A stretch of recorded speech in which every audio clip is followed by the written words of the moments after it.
Hello students, today I will teach you formulas and function in MS Excel 2016. So आज हम बात करेंगे formulas function की। तो शुरुआत करते हैं। As we already know, MS Excel allows us to organize data into rows and columns in a worksheet. Each worksheet has 65,536 rows and 256 columns.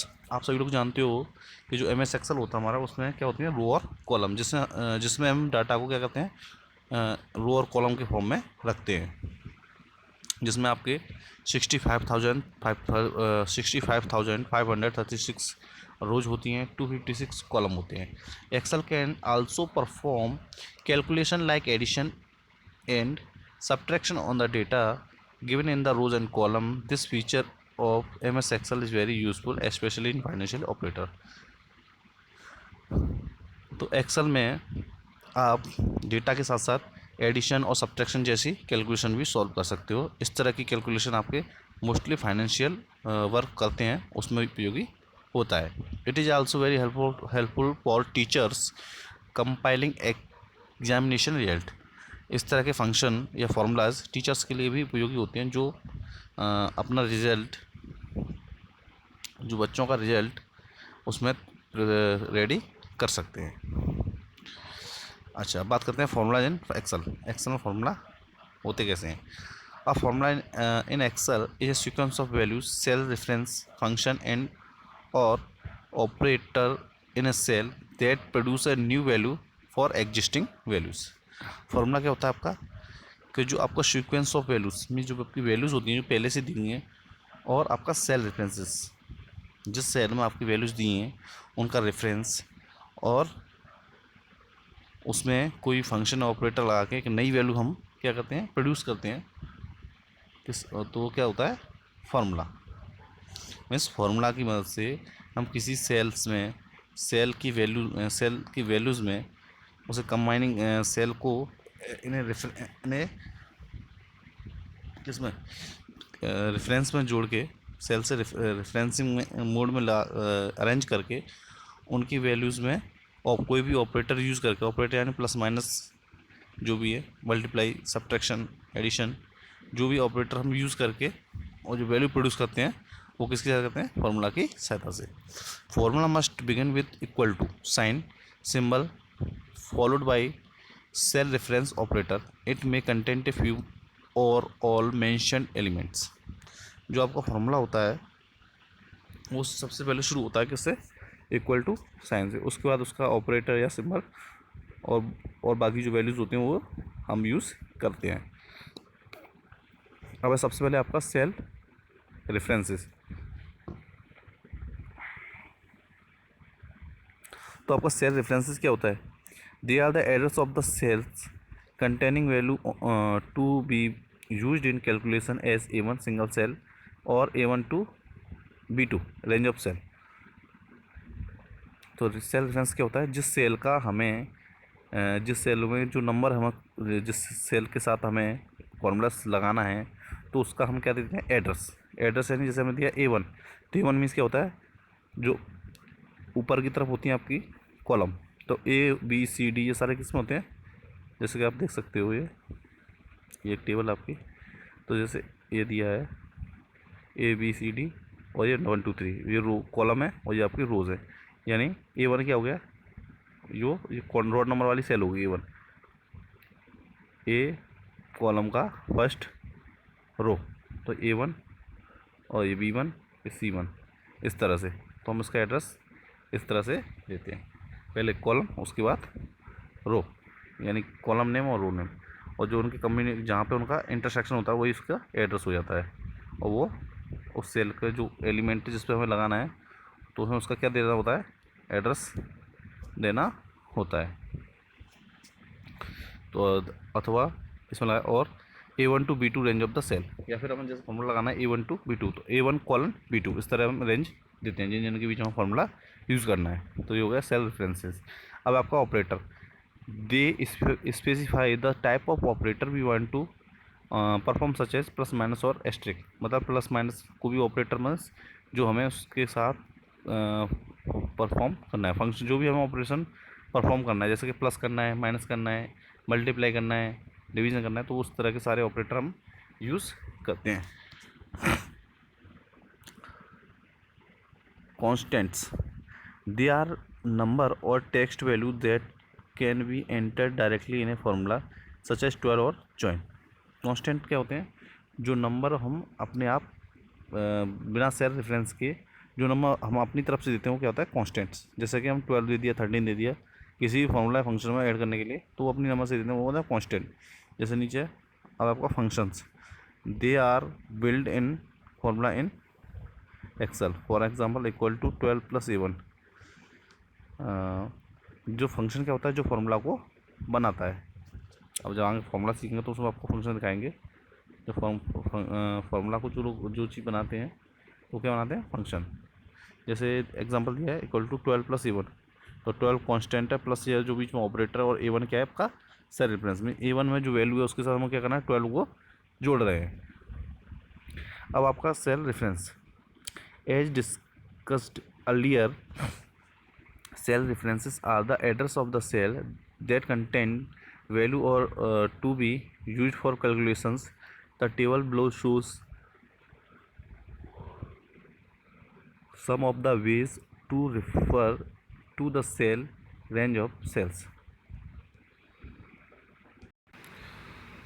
जैसा कि हम पहले डिस्कस कर चुके हैं कि सेल रेफरेंस क्या होता है? सेल का एड्रेस होता है। जिस सेल को लेना उसका एड्रेस दे देते हैं, वही सेल रेफरेंस होता है। या कुछ नीचे सेल्स के रेफरेंस दिए हुए और उसका मीन्स भी दिया है किसके लिए यूज़ कर रहे हैं, किस चीज़ के लिए रेफ़र कर रहे हैं। तो टू रेफ़र और सेल रेफरेंस। जैसे आपका B2 है तो क्या? Cell in column B and row B2, मतलब कॉलम B होगा आपका और रो कौन सी होगी? 2। इन दोनों के इंटरसेक्शन से जो आपकी सेल बनेगी वो होगी आपकी B2।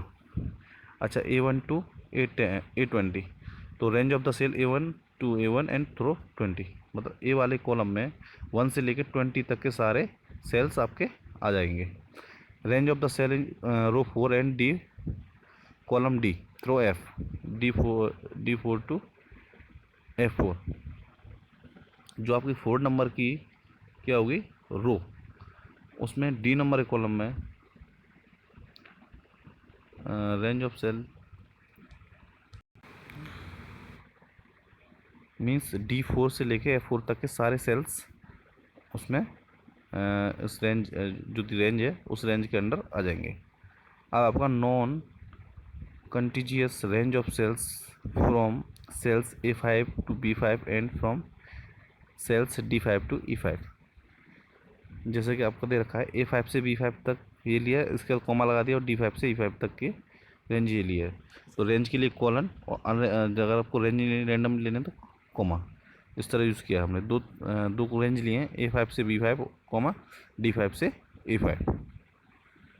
तो नॉन कंटिजियस के लिए बीच में कॉमा भी लगा दिया हमने। तो कॉमा यूज़ करेंगे नॉन कंटिजियस के लिए, जिसमें कंटिन्यूटी ना हो। अब operators and their precedence. For doing calculation in Excel cell, we need to use arithmetic operator. The main mathematical operator that are allowed in Excel formula are given in the table. जो हमारे arithmetic operator हैं वही हमारे यहाँ पे use होते हैं।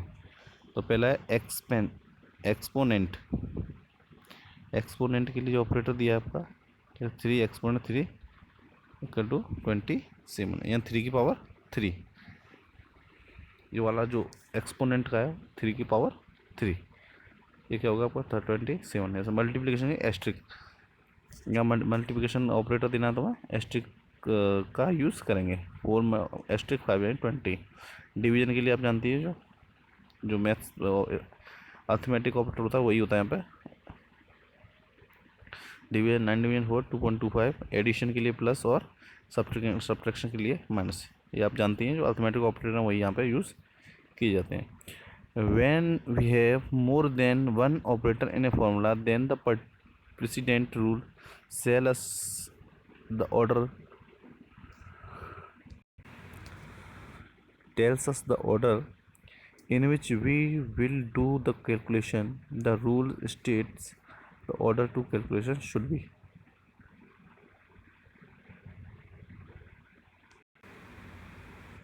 जब हम हमारे किसी भी फॉर्मूला में एक से ज़्यादा ऑपरेटर होते हैं तो उसके लिए कुछ प्रेसिडेंट रूल हैं। प्रेसिडेंट रूल हैं वो आपको फॉलो करने होते हैं। पहला है रूल, फर्स्ट ब्रैकेट। अगर एक से ज़्यादा फॉर्मूला का यूज़ करेंगे, वो एक से ज़्यादा ऑपरेटर का यूज़ करेंगे, पहले ब्रैकेट लाएंगे, नेक्स्ट पावर वाला यूज़ करेंगे, उसके बाद नेक्स्ट मल्टीप्लिकेशन और डिवीज़न, और उसके बाद क्या करेंगे, एडिशन और सब्ट्रैक्शन। तो ये इनका क्या होता है, ऑर्डर दिया है। अगर इनमें कोई भी जो ऑपरेटर हमारे इनमें से एक से ज़्यादा ऑपरेटर यूज होते हैं तो हमारा पहले ब्रैकेट यूज करेंगे, उसके बाद पावर, उसके बाद मल्टीप्लिकेशन, डिवीजन और लास्ट में एडिशन और सब्ट्रैक्शन। ये ऑर्डर दिया है, इसी ऑर्डर में हम इन सबको यूज़ करेंगे। अगर 2 या 3 है फिर भी जो ऑर्डर है उसी ऑर्डर के अकॉर्डिंग हम यूज़ करेंगे। We can easily get the result of the calculation if we follow these rules properly.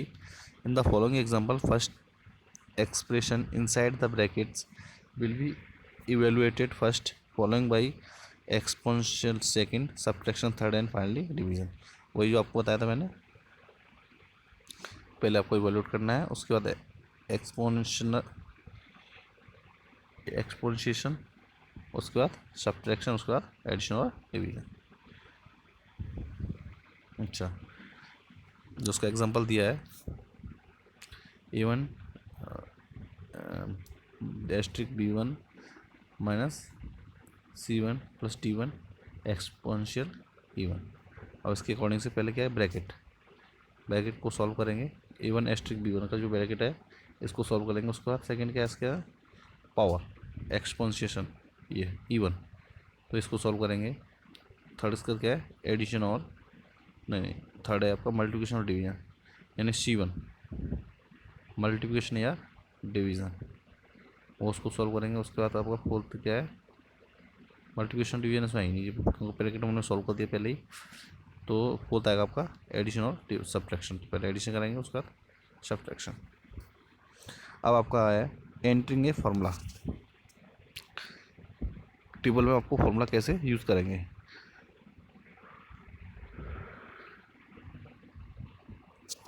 There are two ways to enter a formula in worksheet. Earlier by using the keyboard, by using a mouse, using the keyboard। अच्छा, formula आपके use करने के formula आपको लगाने के 2 तरीके होते हैं, एक तो माउस से, दूसरा कीबोर्ड से। पहले कीबोर्ड से लगाते हैं। Let us calculate the sum of the number in cell B2, C2 and D2 show in the worksheet below. हमारी वर्कशीट में देखो, ये B2, C2 और D2, यहाँ पर फॉर्मूला यूज़ करना है। और इन सबको क्या करना है, हमें यहाँ पर इन तीनों पे हमें फॉर्मूला यूज़ करना है, और तीनों को क्या करना है, हमें तीनों को एडिशन करना है। तो with the help of keyboard हम यूज़ करेंगे। तो click on the where you want to total number show here to cell E2। Step 2, type equal to sign. तो हमारा B2, C2 और D2 को हमें ऐड करना है, तो हम क्या करेंगे, कहाँ पे ऐड करना है हमें, E2 में। तो जहाँ यूज़ करना है वहाँ पहले इक्वल टू का साइन लगाएंगे। उसका स्टेप 3 करेंगे, type the formula B2, C2 और D2 ऐड द नंबर। तीनों को हम लिख देंगे, B2, D2 और E2 को। Step 4, click the enter button formula, तो press enter the display the result. और हम इसके लिखने के बाद तुरंत B2, C2, D2 लिखेंगे, इक्वल टू का साइन लगा के आगे